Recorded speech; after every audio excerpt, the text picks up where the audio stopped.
5. You will hear a number of different recordings and you will have to answer questions on what you hear.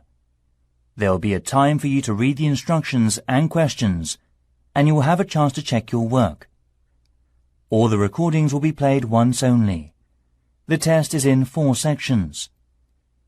Write your answers in the listening question booklet. At the end of the test, you'll be given 10 minutes to transfer your answers to an answer sheet. Now turn to Section 1. Section 1. You'll hear an interview conversation between a banker and a customer. First, you have some time to look at questions 1 to 7.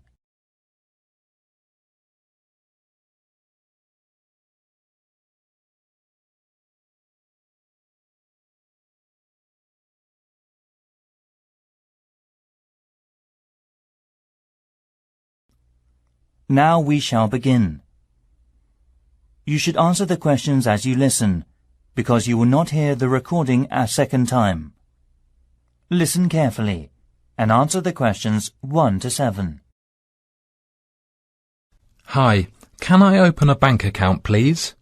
Sure, come on in. Make yourself at home. I'll just get some details for you. It won't take long. OK, right. What kind of account do you want? A deposit account. OK, I've got the application form here then.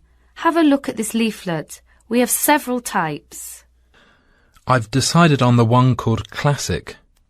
Good, that's fine. Can I have your full name, please? Yes, it's Jonathan Fox. That's Jonathan. Oh, right. Thank you. And what's your date of birth, please?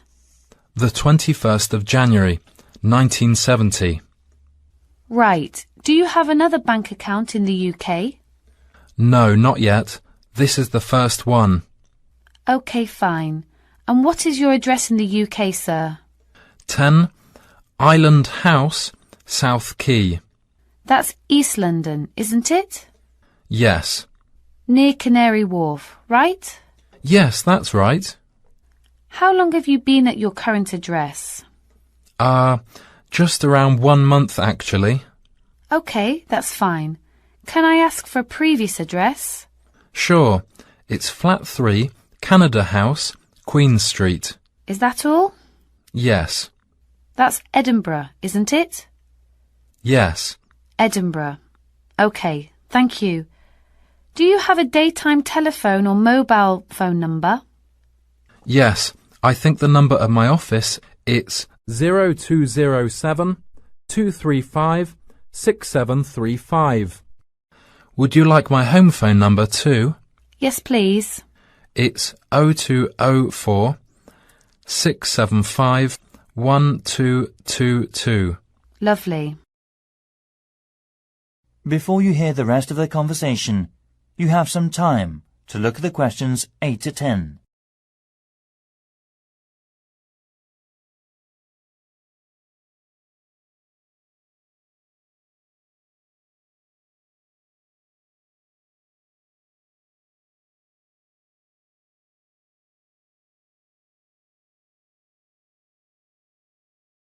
Now listen and answer questions 8 to 10. Right. What do you do for a living in the UK, sir? I am working at an English language school in central London as a tutor. It's my main job. OK. Now we usually ask for a piece of information for checking your identity, for security reasons, if you phone us. Sure. What name is your mother's first name? Because it's less likely to be known. OK, it's Monica. Thank you. Yes, Monica. It's Russian. OK, good. And how much would you like to open your account with? I've only brought £1,000. OK, fine. How often would you like to receive bank statements? I won't be needing bank statements. What about an online banking service? OK, just a moment, please. Can I check in the box on the screen? Sure. I was also wondering about a mortgage service. Sure. Can you just wait a moment? I'll introduce you to a mortgage marketing manager. Thank you. That is the end of section 1. You now have half a minute to check the answers.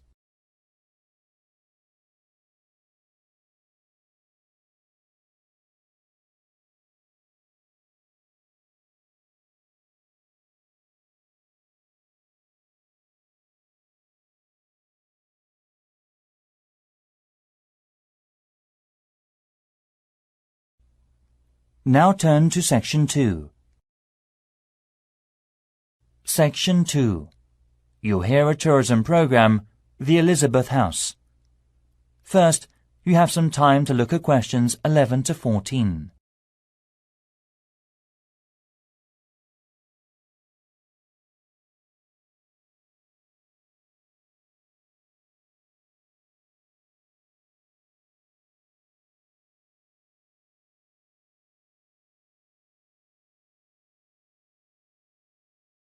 Now listen carefully and answer the questions 11 to 14. Hi everybody. Good to see you again. This morning I'll tell you about the Elizabeth House in Canterbury, once home of the famous carpenter Jonathan Owen. He bought the house in 1965, although he had first seen it 5 years earlier. Actually, he was interested in the house as a traditional flat in England, and he paid £5,000 for it without a second thought, because of it having standard and regulation building methods during the Middle Ages in the UK. At that time, he had worked at the University of Canterbury as a head carpenter, who managed with a small building company. His professional success was abundant, but his family life wasn't so successful. His parents had suffered from diabetes and mental disease, and his brother Dan was ill with pneumonia. Moving to Elizabeth House, he started his new life. Jonathan considered the home a pure example of traditional East England country house and did some of his successful building structure work here. The backyard and garden of the house became calm and peaceful. The materials used to make the wall, chimney and roof were collected from the local area. Most of all, oak trees were in the front of the main gate. Before you hear the rest of the program, you have some time to look at the questions 15 to 20.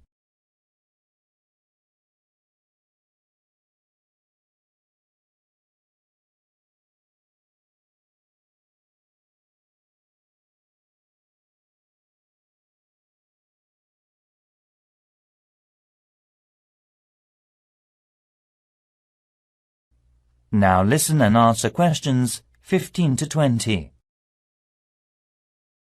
As you go up the path, there's the rose garden on your right, and you will find to your left an area which has interesting types of sunflower as well as some lovely carnation. It is known as the sun rainbow and was designed by his brother Dan, who had studied gardening arts in Paris. The next destination is the Japanese footbridge, with exotic Asian mountain plants and fruit growing on it. Follow the path round to the second corner, and on your left you will see the entrance to the pear tree, with its 200-year-old branches go through the path until you've reached the front of the house. Now I'll give you a couple of hours to wander around this lovely building. Your tour guide will introduce and explain about its history and viewpoints to you.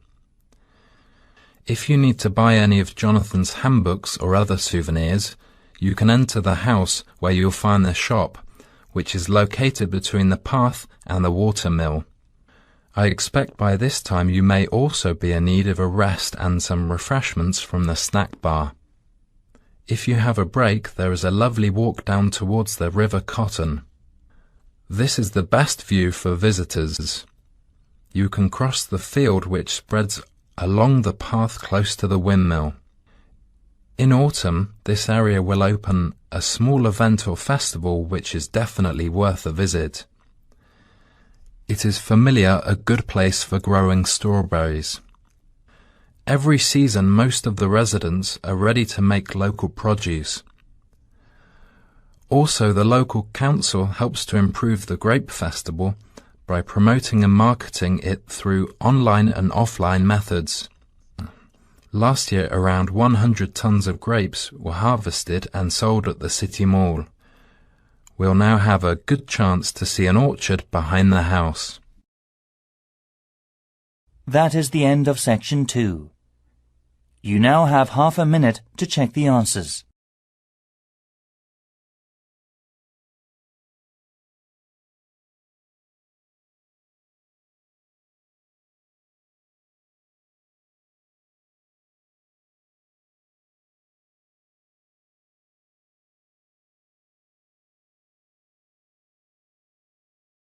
Now turn to section 3. Section 3. You'll hear a conversation between students, Anne and David, about gallery marketing. First, you have some time to look at questions 21 to 24.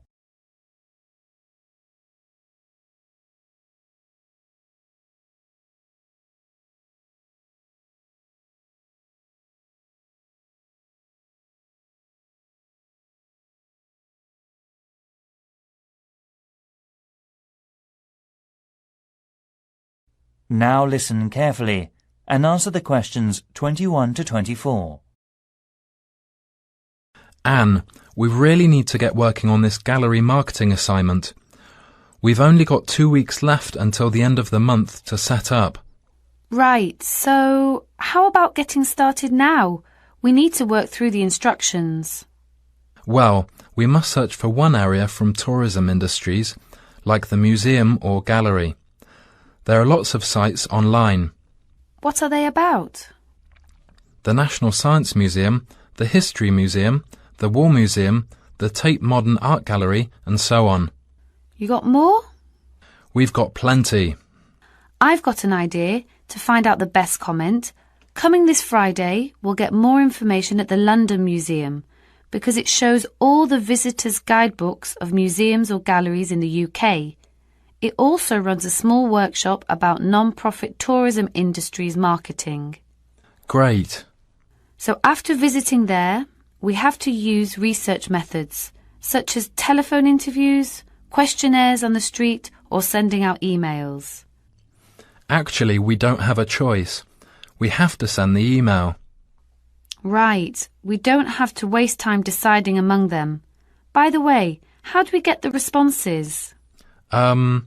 Let's contact the London Museum's Information Centre. Actually, it may be helpful to us to collect data through our head course leader. How many people do we have to interview? Well, we have to split into 3 groups. And it looks like we have to interview 30 people for each group. So 90 altogether then. It depends on the ages too, right? That's right. So are they all the requirements? Yes, looks like it. Firstly, which part are we going to choose? My preference would be a modern art gallery, since that's where I spend most of the time. I think you've got something wrong. I don't think there are abundant differences in the exhibitions there. I mean, you get young and old, man and woman, amateur and professional, all going to the galleries. Right. So let's make it a ceramic exhibition then. So basically, what 2 groups will we compare and contrast for that? Male and female? Absolutely. Also, most of my respondents like the same ceramics as me. Also, I think different age groups could be changed to highlight differences. Before you hear the rest of the conversation, you have some time to look at the questions 25 to 30.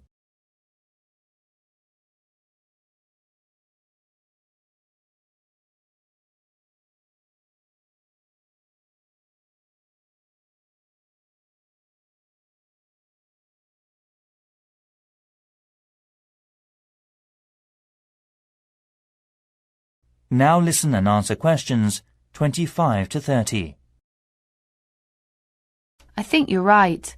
I'll take some comment. The age groups are teenagers, 20s, 30s, 40s and over. What do you think about this?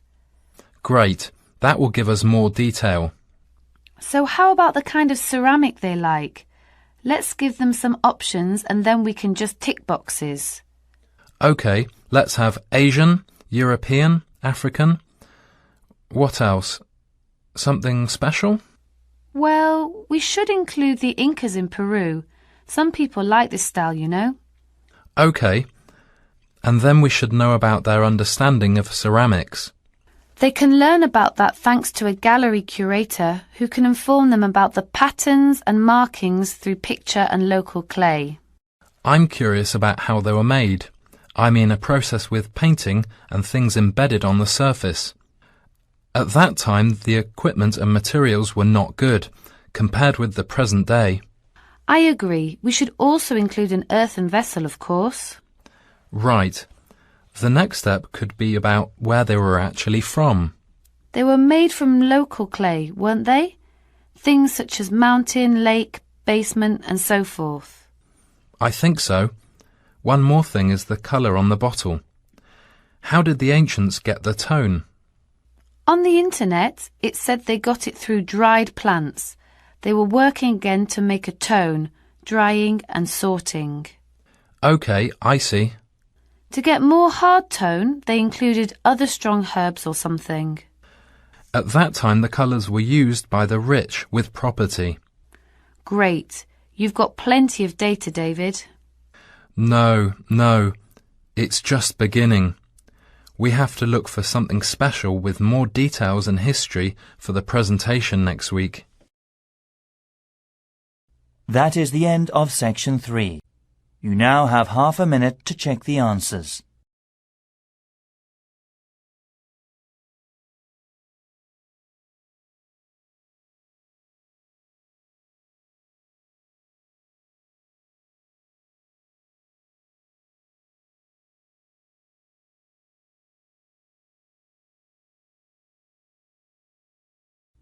Now turn to section 4. Section 4. You'll hear part of a lecture given by a waste recycle management's professor. First, you have some time to look at questions 31 to 40.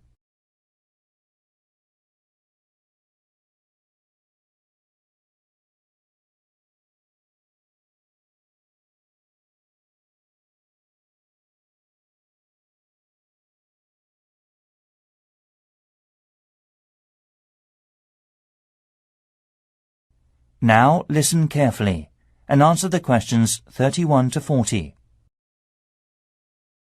Hi everyone. This morning I'm going to talk to you about flea markets in England. At first we were surprised to learn that only 15% of people here in England make an effort to collect waste. That is lower than other European countries. Also, it might be falling within a couple of years' time unless the government makes a severe regulation for industries and local residences. The UK government's target means that by 2012 we must decrease our waste emissions by 45% compared with 2000. Local councils can offer support to meet that target by taking part in the National Green Campaign and investing in local flea markets. Most of all, these markets reduce waste emissions from landfill sites.